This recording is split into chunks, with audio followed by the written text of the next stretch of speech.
All right, here we go, folks. It's another SOS conversation in July, at the very end of July, and we're still talking about footy.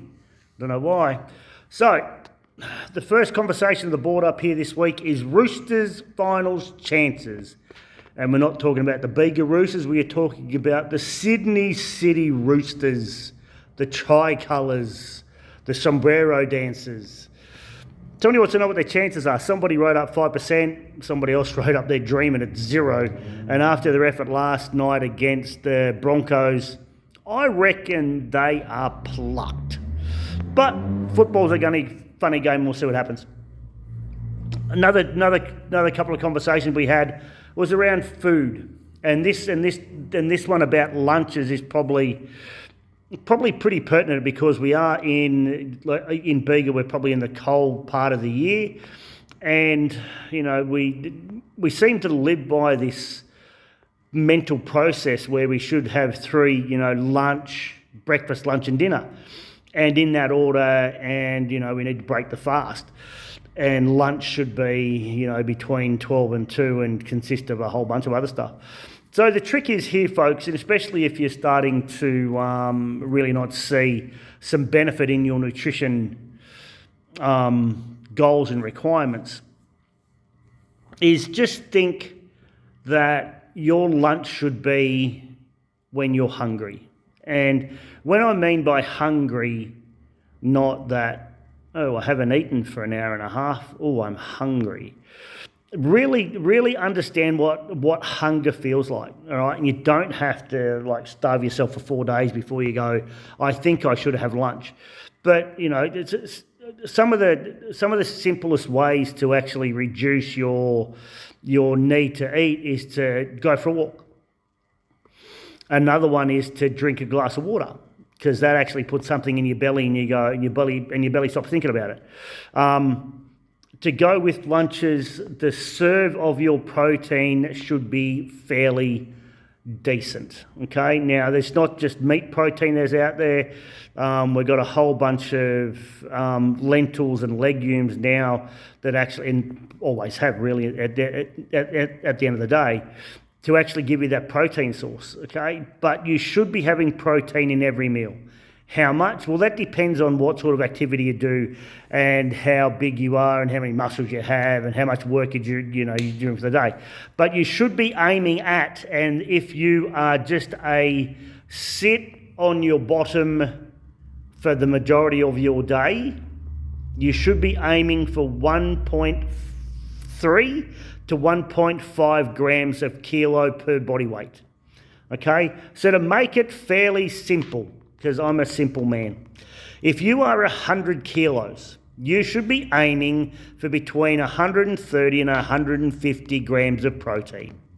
If you're training, and you're training 2 or 3 times a week, you could probably even bump that up to 1.5 to 1.8 grams of protein per kilo of body weight, okay?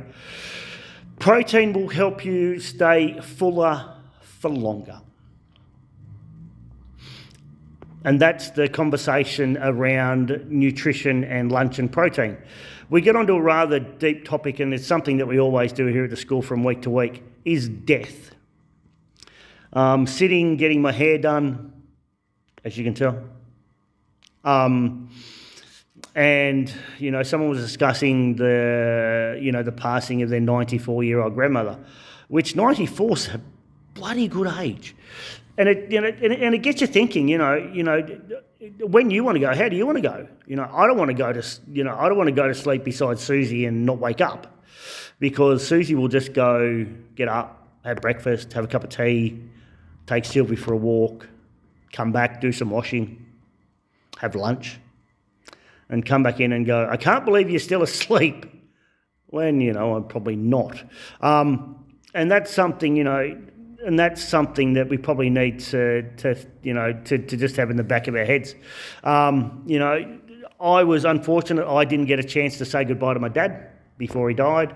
And we've had some people whose, parents have gone through, months and years of cancer treatment and, just severe illness. The thing is, you don't know when you don't know when you're going to go. You don't know when they're going to go.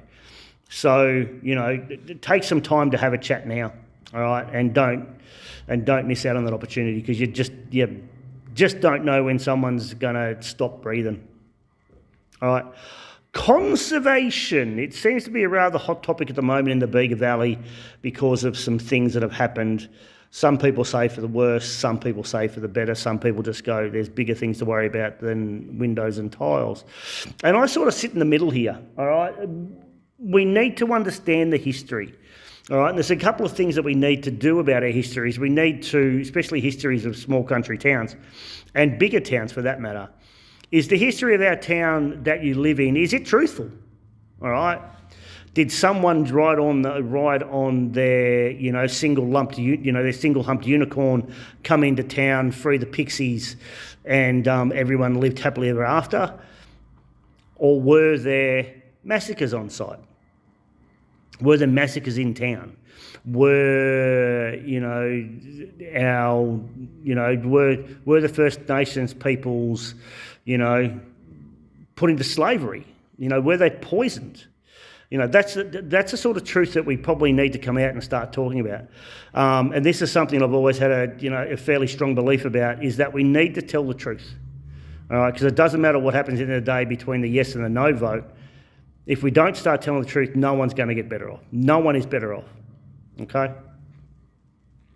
When it comes back to preserving the history of your area and your town, don't miss the boat. If you know that something should be preserved, get out and tell people in the local council that this needs to be preserved. All right? Because if you don't do it now, it won't be there in 30 years' time. Okay?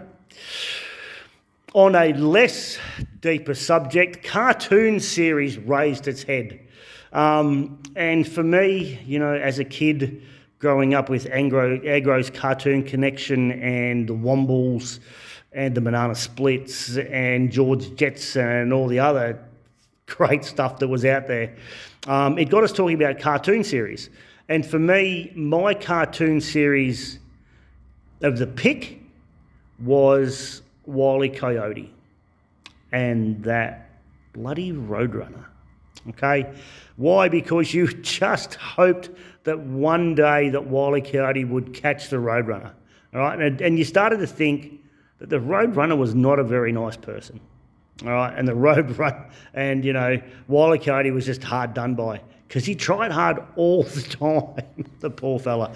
Some other ones of the, notable inclusions, South Park, of course. You had The Simpsons, you had The Family Guy, you had American Dad.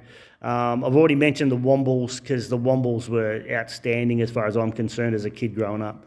But there's cartoon series out there. Chicken Man or Chicken something. The Chicken Lawyer, I think, was another one. And that's just they're the ones that my brain sorts of remember. But there's hundreds out there that I probably never even watched because I didn't understand it and I didn't have decent TV. I know, Mum, I'm sorry. So, yeah, topic of conversation is the Women's World Cup. And I only thought that this was in the men, where you had great feats of acrobatic tension, and then someone falls over and thinks they're dying because they got a tap on the leg. Happens in all sports, unfortunately, and it seems to be that soccer seems to win the acting award every single World Cup. And hopefully this year's World Cup won't be won't be decided by a penalty in the square just 3 minutes before full time. Where it's 0-0, and you see the person get up and sort of shake everything off like they're the second resurrection. All right, I just think it's an underlying problem that we have in sport in general, that it's going to take some really brave administrators to pull it up.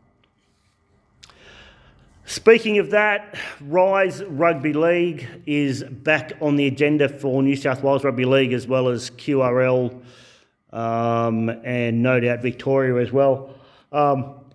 If your kid plays rugby league and they're aged 13 to 15 years old and they want to get some real quality training, I'd probably say get in now and put an interest in for next year, because this is the way of the future for rugby league. It does some things that other sports don't, and it's just simply outstanding.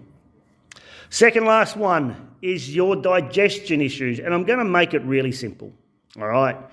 If your stress is up and your sleep is down, you will most likely have digestive issues. Why? Because the quality of food that you will put into your body will not be there.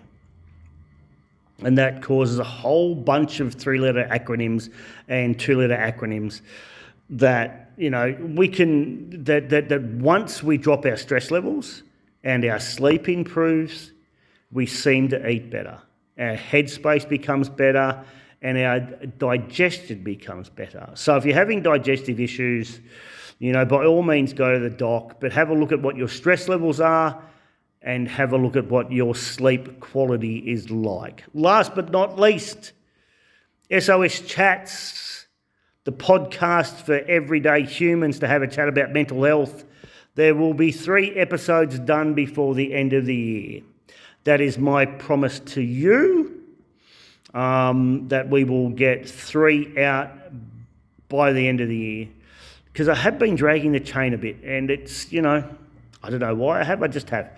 So keep an ear out at your, whatever podcast streaming platform you use for SOS Chats. Anyway, that's it, folks. Time to go home. Peace out. Be good. Play nice.